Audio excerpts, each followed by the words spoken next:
Hi, this is Shauna, the CEO and founder of Fuel Talent. One of the things I have loved most in my 25-year recruiting career has always been the stories that people tell. Stories of leadership, career choices, company ideas, and team building. My inspiration for starting the What Fuels You podcast came from being curious about people's lives and wanting to help share their stories. What path brought them to this place? What decisions did they make that led to failures and successes? Who influenced those decisions, and what lessons were learned along the way? I hope you enjoy the What Fuels You podcast. Today's guest on the What Fuels You podcast is Demetri Themelis. Demetri is the co-founder and CEO at Knock, the leading performance management platform and CRM for multifamily property owners and managers. In his 8 years at Knock, Demetri has led the company to win 3 startup competitions and successfully raised $50 million in funding, all while developing meaningful friendships along the way. Prior to co-founding Knock, he worked in equity sales at UBS. He is an avid skier and outdoorsman and has competed in numerous competitions, including the US Freeskiing Open. Demetri is a proud member of the Seattle Greek American community and serves on the parish council of St. Demetrios Greek Othordox Church. On weekends, he adventures around town with his wife, Heather, and dog, Ouzo. Welcome, Demetri. So good to see you. Thanks for joining. Thanks, Shauna. Good to be here. I'm going to hit you with some rapid fire. You ready? Yeah, let's go. All right. I know that you're Greek, and I actually have my 20-year wedding anniversary this year, and I want to go to Greece. So I'm curious, if I get one visit, where am I going? Where is it like, or is there a hidden gem in Greece? Yeah, okay, great question. So 99% of people visit Greece and they do the Acropolis and then they go to visit Mykonos and Santorini. And so there's like this very beaten path. My recommendation is like go check the box, see the Parthenon, see Athens for a day. And then like if you have to go to Santorini or you have to go to Mykonos, then go there, but spend like a day and then take the bulk of your trip and go to any one of the neighboring islands like Naxos or Milos, because you're going to have, the same sunsets, the same, just as good, if not better beaches. And you're going to totally get like a totally different experience culturally. So I always recommend people like, if they must go to Santorini for a night, check that box, but then, just pop over to any of the other neighboring islands for like a more authentic Greek experience. And sorry, that's my dog. What's your dog's name? His name's Ouzo. So speaking of Greek beverages. Oh, Ouzo. Yum. Okay. Where's your bucket list ski vacation? I know you're a big skier. Probably like the French Alps or something like that. Like skiing in Europe would be pretty cool. Yeah. And given that you work in equities, what stocks are you currently following or most excited about? Or are you even in the stock market? I'm so not in the stock market. It's not even funny. And I remember when I used to do sales trading with UBS, like that was my job, right? Was to recommend stocks. And I remember talking with a lot of like high net worth, like entrepreneurs and people who'd built really amazing businesses and were UBS clients.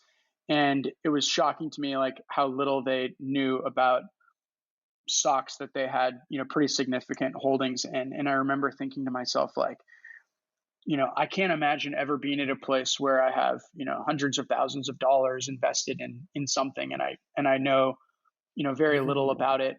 And now, sort of many years out of the world of finance and many years into entrepreneurship, you realize that it kind of takes tunnel vision in order to build a business.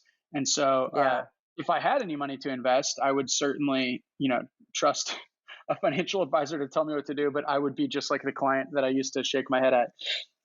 That's so funny. Okay. So are there leaders that you look up to, or like who would be the leader that you most admire? Just like first one that comes to head is Elon. Just like what a beast. I like how he's a challenger. I like how he's sort of, marches to the beat of his own drum and pisses people off, but doesn't cross the line or anything. So yeah. And if there was a book written about your life, what would it be called? I don't know, figuring it out. And it'd probably be a comedy. If you could have a superpower, which one would you choose? Superpower, I would definitely go flying. You got to be flying. right? To just be like, okay, I'm just going to show up somewhere. Like the feeling of flying or the feeling of being able to arrive like on a beach in Greece out of the middle of nowhere. It's like flying kind of like gets you everything else, right? Like get ready to go. I'd want to go fast. Like that would Yeah. be cool. Yeah. Well, you're a thrill seeker. You're the skier, like racer. Like, of course, you're wanting speed. Tell me, where did you learn how to ski? Did you grew up in Seattle or this area? Yeah, skiing was a big part of my life. Grew up like just going up to local hills here, or taking. We took a lot of trips to Sun River and Bend growing up. So always liked skiing growing up, and I was really into like jumping, and so I got Mm, really into freestyle skiing, and it was really cool. Like when I was like in my teens, like that whole category, like freestyle skiing, was really evolving super quickly. So I was really mm, fortunate to be, you know, participating in a sport that was kind of having its own cultural revolution at the same time. And like that was a big right. part of my life for a long time. And ultimately, competed at the US Open and some other events like that. So yeah, it was a really fun part of my life. But now I'm, That's incredible. not as Were good you as I good at once school? was. Was school your thing? Were you a good I was student? good at Yeah, I was good at school. I had like the Greek mom guilt. Like you had to had to have good grades. I wouldn't want to have disappointed my mom or my dad or my aunts and Yeah. uncles, and so I felt like there was plenty of motivation to want to do good in school. Yeah. It was a definitely like were you clear on kind of what your family values were? And education was one of them? Yeah, it wasn't like I mean, I think yeah, I think education is definitely like a family value. Um, Both my parents were fortunate to go to school. I mean, they came from immigrant families where like that wasn't a thing, and so there was a lot of pride in that. Like my parents and aunts and uncles had gone to college, and Mhm. growing up, it was always like I remember even in elementary school, it's like you're going to college. So that was there was always like that, like that's the finish line. Like you have to get at least there. And until then, Right. job's not done. Right. And how did you pick UW? Was that just a given, like you're going to stay in state, or who was kind of guiding you through that whole process? I'm asking through the Yeah, perspective of like, I've got a junior in high school and I'm like, right. what role do the parents play? Yeah. It's an interesting question. So I always wanted to go to Colorado, University of Colorado. That was like the school in my head as like a kid. I just like it just made sense to me. Like it was in this town called Boulder? Are you talking about Boulder. Boulder? Yeah. Yeah, like it was in this town called Boulder in the mountains, and like their mascot was a buffalo, and you could go skiing all the time. Like that sounded like kind of like just spoke to me. And then I applied and got accepted, and then I was looking at the out of state tuition. It was like $30,000 a year then, versus I was fortunate enough to get accepted at the University of Washington, and I was paying my own way for school, so it was like $6,000, annual tuition back in 2005 versus Right. 30,000, and like the decision was sort of made for me. But Right. yeah, that's kind of how I ended up at University of Washington. It wasn't my first choice, but economically, like it Yeah. made a It's lot such more a big sense. school. And what did you ended up studying? I know finance and international business. Was that just kind of a default, or did you have a sense of what you wanted to be when you grew up? Ooh, I always wanted to be a doctor. My mom's a Oh. nurse, and I had a lot of like family in the medical profession, and so I was like, watched ER, wanted to be a doctor, but took my first chem class and hated it and sucked at it. But I also took an econ class and kind of liked that and was pretty good at it. So just started doing more of what was working and taking those kind of business oriented classes and enjoying it, and that's kind of how I ended up with a business degree. Yeah. Well, so I'm meeting you now, obviously, as an entrepreneur, founder, CEO of tech company, but you had a stint in New York working in finance. I went to UW. I don't remember people recruiting from New York from equity sales trading positions out of UW. Like, how did that come to be? How did you even know that that was a position to pursue? Yeah. Well, when I was graduating, like I graduated right in June of 2008. Bear Stearns had already collapsed. Like Lehman Brothers was, on the horizon. So the financial crisis was totally unfolding. And I was just very fortunate, like to land a job in the first place. And the manager that had hired me, um, he was really, he was really committed to like having someone young in his office, like a younger analyst in the office. So just was very fortunate to begin with that I got a job. And actually, the office that I worked at right when I graduated was in Sacramento, which was, it was funny. It's like close to a mall. I don't know if you're familiar with Sacramento Art and Fair Mall, but like we used to have to tell customers like take a right at Hooters and park next to Chuck E. Cheese. And like that's, that was like where the office was, like in a suburban office park. But how did you get the job to begin with? Like, did you apply online, or like 2008? What a crazy time to be looking for a job. Yeah, I had been applying to lots of jobs and not landing any of them. And I had a friend who, someone from the Greek community here locally, Dina Karkonen. She's fantastic. I had coffee with her, and she told me about this program for graduates, like a graduate training program. And so I was super interested in it, and found out right away that the program was already full. Like they had already done all their hiring back in December. This was like the spring. And so as more and more jobs like kind of evaporated as the like financial world was kind of grinding to a halt, and opportunities were being, doors were shutting left and right, I reached back out to her and I thought, well, maybe it's just not in the cards for me to land like a big boy job this year, but I want to be the first in line for next year. So if I have to invest the next 11 months, like getting to know the managers, doing like the networking stuff, like at least I can put myself at the front of the line for say a year from now. And so I kind of reached back out and said, hey, like, doors are closing. I'd like an opportunity to just, network over the next 12 months. Let's kick off that process. And it was just coincidence that as I mentioned, there was a manager who really was passionate about like wanting someone young in their office. Someone had dropped out of the program, and that manager was like adamant about refilling the position. So they did this kind of crazy lightning round of hiring for that one open spot, and I was able to get it.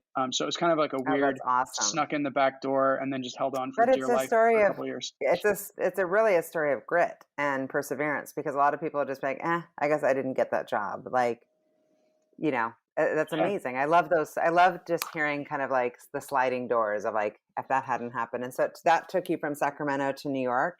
And yes, started in Sacramento, moved out to New York. We were doing like product rotation, so learning about different financial products. So I moved out there to work on alternative investments, and I know you've done work in that space in the financial world before. So was kind of working with like our hedge funds platforms and everything. And yeah, it was an awesome learning experience. And then I just was fortunate enough to be able to hold on to a job as there were a lot of change and restructuring. And ended up staying with UBS for 5 years and kind of saw, rode out the storm, so to speak. And that's kind of, I'd say, characterizes the time there as riding out the storm. Yeah. Well, I mean, talk about that. There is like, if you could make it there, you could make it anywhere. With great training, even if you didn't end up pursuing and sticking with finance. But what an incredible pivot. Like, how did you end up? Tell me the story of Knock. Did that come straight out of UBS? Yeah, right after UBS. So Tom Petrie, the other co-founder, he and I had been classmates at UW. We're friendly acquaintances. We both got hired at UBS together. So when we on day one orientation, there was like a list of all the new analysts and what school they went to, and so our names were next to each other, out like sorted by alma mater, and we became really fast friends and roommates, and kind of went through a lot of training together. And so we just always talked about entrepreneurship, and like that was a time, right? Like Uber came out then, like the iPhone had just come out like our senior year, and there was like all of these change, like technology really kind of came into itself once there was like an iPhone in everybody's pocket, and I remember all kinds of cool services coming to market around that time, and Tom too. And so we were just always, I don't know, talking about different ideas, and that was sort of a constant theme of conversation for us. And so we knew we wanted to do something entrepreneurial. And then it just kind of worked out that we were both willing to give it a shot. In 2000, we quit our jobs in 2013, and I mean, there's more to the story, but yeah, it just kind of, spawned out of a friendship and sort of a passion for trying something out. Yeah. And so what was the original idea for Knock, and how did you come up with the name? Well, I love the name, by the way. I'm like, I love the name. The initial idea was actually not Knock. We were going to do something in benefits. Like we thought, man, as an employee of a big company, I've got all these big benefits. I've got my healthcare, my dental, vision, commuter, wellness, whatever. And we thought Tom had done some consulting work in benefits, and he's like, dude, people are terrible consumers of their benefits. We could make like a really cool like benefits education and utilization app, and like drive wellness and better healthcare outcomes and better data. And it was really cool. Like we spent. It's 100% true. It's totally true. It's like a huge pain point, and we really liked it. But like all of the really cool stuff that we wanted to do with it, like we really would have needed amazing data from out of insurance companies, and like that was kind of clear that we weren't going to be able to get really great data out of insurance companies in order to help make consumers better, or customers like better consumers. And maybe that's by design, I don't know. But so we had a lot of companies tell us like, well, we'll buy like these little, like, imagine like your healthcare card or your vision card or your commuter benefit, just like your plan information on like an app, right? And kind of a white labeled app with your plan information. And people were like, well, we'd buy that. And it was like, I don't know, it was a little disheartening to kind of know, like, you're like, wow, if we're going to commit, 10 years of our life or something to this, like building a business, like we'd like to do something that we're really passionate about, like the whole thing, not just that, like we have something that could be sold. And so around that time, like we were talking about all kinds of different ideas sort of over lunch conversations. And the idea that became Knock spawned from apartment hunting sucks. Like I'm helping somebody move. And it was, like the everybody who's rented kind of knows the customer journey. It's pretty universal. It's pretty objective. We thought like it's really missing a lot of the hallmarks of a great modern customer experience. And so just kind of picking at the pain point of like looking for a new apartment sucks was sort of how the conversation started. And then if you want, I'll tell you the name story, but because that's kind of I funny need to know. Yeah. Okay. How did you come up with Knock? The initial idea was zip digs, and for the project, so ZIPDIGS, and we thought, okay, it's phonetic, the domain's available, it's easy enough to spell, but it's like a pretty crappy name. And sure enough, like as soon as we incorporated changed our name to ZipDigs, like some news, like it got picked up in some news feed, like GeekWire wrote an article about it. And next thing we know, we got an email from a company in California called Zip Realty, threatening to sue us to change our name because, they owned everything Zip related in real estate technology.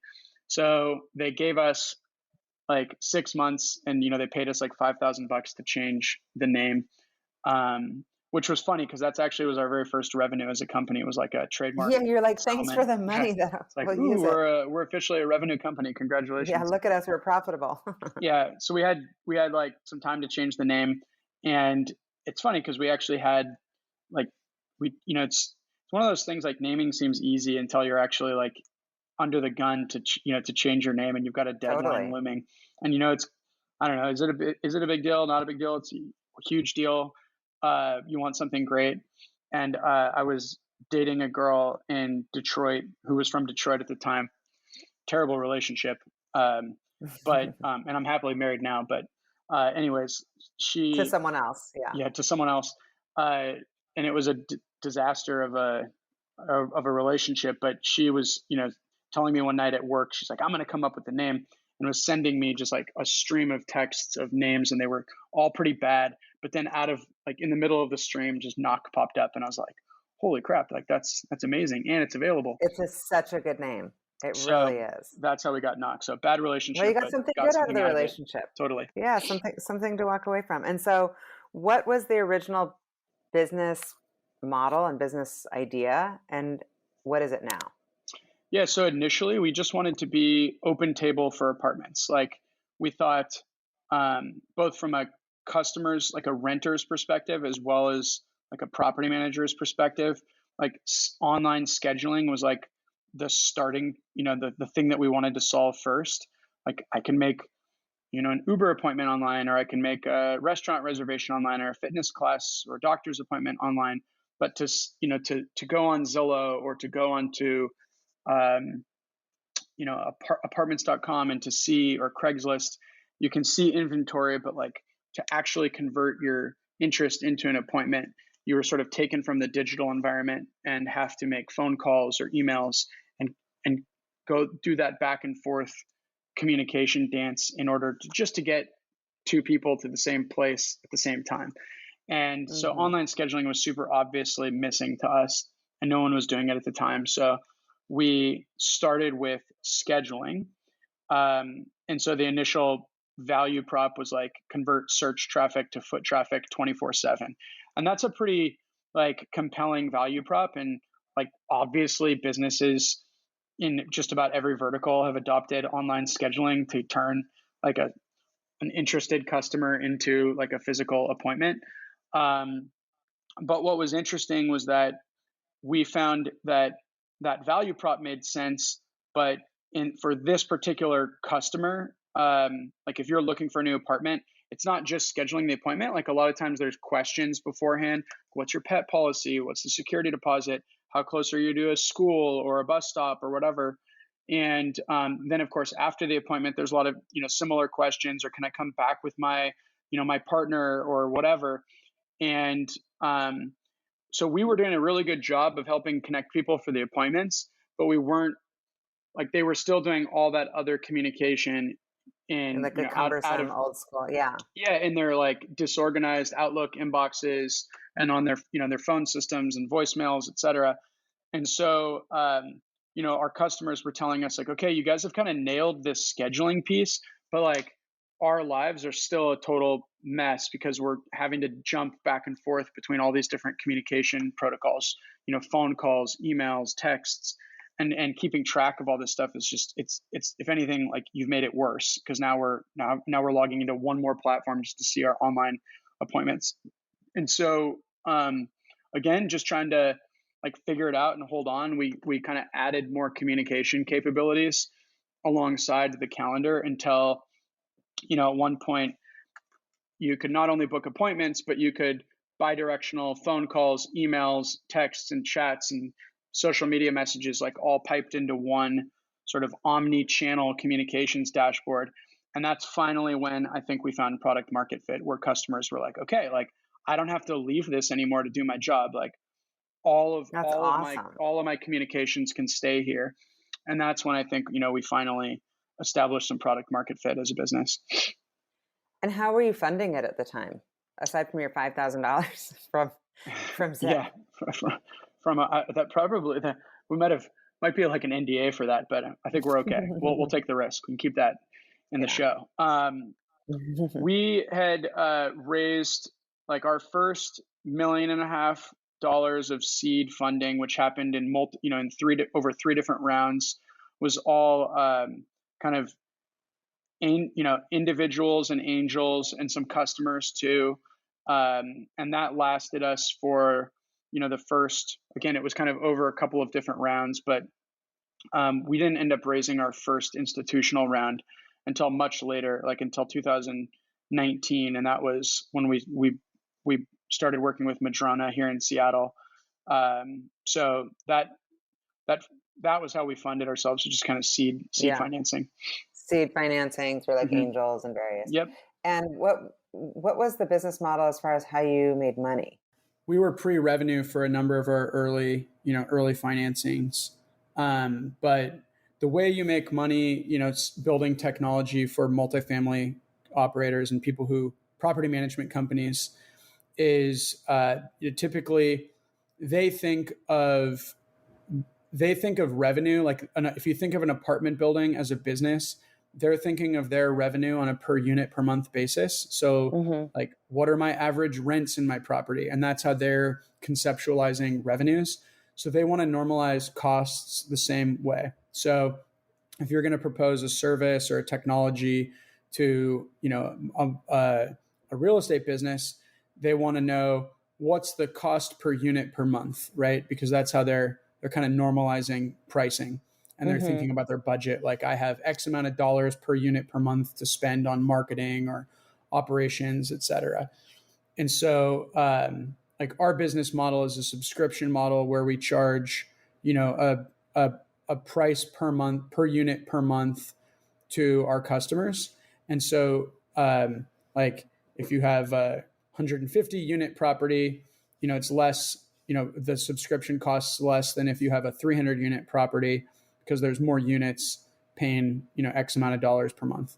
So it's not about the results of what happens through the service. It's just that you have these. Oh, sorry. I mean, it's definitely about the results, and like the way that the value that we're providing to our customers is tremendous. Like, so our core product's a CRM. So, for most businesses, like, your CRM system is sort of the crown jewel of your front office technology stack.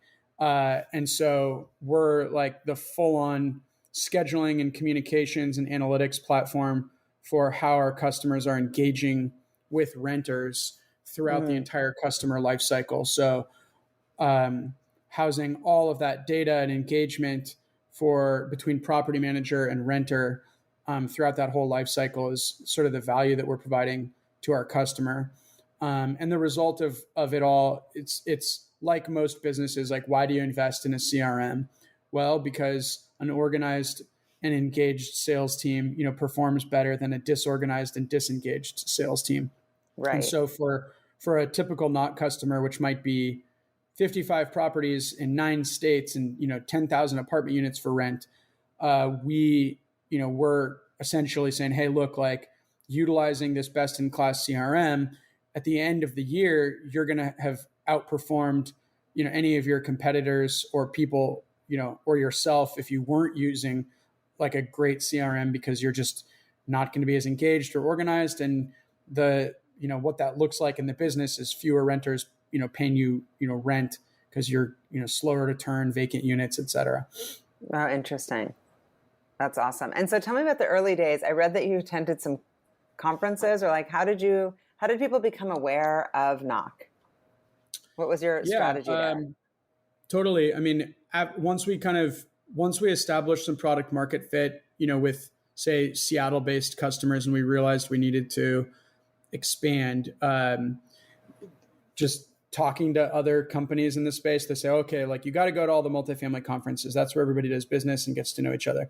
So we started attending and signing up and attending multifamily conferences. And like, one of the funny stories that you're probably referencing is we had spent like our $5,000 marketing budget and totally like blew all the budget just attending the conference for like a small tabletop exhibit. And there was like these huge pavilions and all like your kind of what you'd imagine like a big trade show pavilion. And we were kind of like the dorks in the corner with like a folding table. And it's like, man, on top of all these, big trade show pavilions, like these big brands, like say the Zillows and apartments.com in the world, like they're giving away Teslas and they're throwing private Kelly Clarkson concerts at night. And so we decided to spend a little money on like Pedialyte and aspirin and coffee and oranges and vitamins. And we set up a hangover booth. Oh, that's so smart. Of course, at these conferences, everybody just goes and starts boozing, and of course, so everyone's drinking, and we're like, hey, all these other companies are giving you a headache. Like, we're used to fixing headaches for property managers. We're going to do that literally. So brilliant. When they get you drunk, like come, and give you a hangover, you come to us and we'll take care of you in the morning. And that was like such a hit, and kind of became like our conference theme for a number of years. I love it. Customers laughed at, but they also, they're going to remember you. The protocols. Yeah. Exactly. Yeah. Yeah. And so you've got now you said about 200 employees. What's been your recruiting strategy, and how has, I guess, the pandemic impacted that strategy? as far as drawing in people since it's just gotten so nuts? Yeah, I mean, look, I think recruiting strategy, it's we're using so many different tools to try to find talent. So really, whether it's like professional search or purchasing ads and trying to get awareness out there. We've been very fortunate to win like a number of best places to work awards, so we get a lot of awareness. So like we see like we're filling our pipeline of potential candidates from all kinds of different places. But I think our most successful hires have always been people that have been references from our top performers, and we do a lot of incentives internally to try to encourage our employees to bring their friends on board. Like we love that. Someone gave me some advice one time where they were like, if your top performer introduces you to somebody and says, hey, like you should hire this person, like that's the person that you hire blindfolded, hands tied behind your back. Like you just say yes, and you say yes right away, because that's going to be your next top performer. Yes. And we have so many examples of like amazing contributors at Knock, like saying, hey, like I've got a friend who's interested in working here. And those are always my favorite, favorite offer approvals, because you just know they're going to be great. Yeah, totally. And so where are you as far as your growth? You've got 200 people. Where do you think you'll be in the coming year? So we're probably closer to like 150 full-time, and then have a number of, contractors working for us in different roles. So all in probably close to 200. I don't know exactly where our headcount will end up this year. Probably add, maybe another 30% kind of growth year. We've got some pretty ambitious plans from like a product, development standpoint and growth standpoint. And obviously people are the most important asset kind of driving that. So definitely have some. Well, it says a lot, the best places to work. We're super proud. We've been on that list for, I think, the last 7 years also. Nice. And awesome. I put a lot of intention around that. I read that your values of determination, excellence, trust, and community are kind of your core values. How have you come up with those? Are those come from the top down, or is your team kind of help kind of contribute there? We've gone through our VP of People and Talent, Nicole Ossie. She's done an awesome job, like kind of working to codify a lot of the behaviors that have sort of been a part of our organization for a long time organically, and then kind of coming up with the right vocab to really name those behaviors and sort of turn that into more of a values-based conversation. So we've gone through a number of like workshops in order to really like identify our values, but they evolve over time. Like as your company changes, your goals change, the people at your company change, your products change, and not that there's like a bad value, but values continue to evolve and improve over time. So we're pretty intentional about it though. Yeah. And how's it been for you as a leader? It can be a little bit lonely knowing, like, especially, are you guys remote 100%, or are you hybrid, or what's your plan during this, during the pandemic? We have an office that's open, and, we have, a number of folks that are kind of coming in on a regular basis, but most people are taking advantage of, the convenience of being remote. Last week, we actually had like our annual all hands kickoff, which was the largest internal event we have ever had. We had, well over 100 people attend, and it was amazing. Like personally, I really miss all the human interaction that's not via Zoom. Totally. And so I'm a big proponent of trying to, like, if I had my way, if I could just wave a magic wand and have everybody come into the office every single day, like I would totally make that rule, and I would be the first guy there and the last one to leave because I love it. But I'd have no employees because no one. Everybody has, things have changed for sure about what matters. And so how have you shown up as a leader, I guess, leading in a hybrid model? How have you ensured connectedness and engagement? Well, like, it's not that, like, I don't want to say that we've got that all figured out for sure. But I think there's a couple of things. One, just like a steady reminder to, everyone on the team of like over communicate to avoid miscommunicate. As you can tell, I talk too much, but really try to encourage everyone on my team to over communicate, because it's easy to forget, how little about the company, someone new coming in and like their overall exposure is. So just got to make sure you're constantly reminding people like over communicate. So that's a good one. And then like this year, we've really tried to create like a very clear operating rhythm of like when we're getting together and why. So like my leadership team, like they get together in Seattle once a month in person. Now the other 29 days of the month, they're free to work, from wherever they want, do their job. And, on a quarterly basis, we're going to have all our directors, come in, and then semi-annually, like leadership directors and managers, and then annually have everybody together, and then create budget for teams to do stuff just intra-team in person. I think you just got to get way better about your meetings. So like, again, we're like leadership team comes to Seattle once a month, directors once a quarter, managers every 6 months, everyone together every year. So these are like precious moments when we're together, and you got to make sure that you're like taking full advantage of those. I mean, they're expensive, but those meetings become like, essentially they become your company, right? Like that, like when people come together, because the rest of it's sort of through a Zoom, through their screen. So we're trying our best to just make sure that we're really making sure that we're doing a good job and there's great quality to the time that we get together as a team, because that kind of becomes the drip.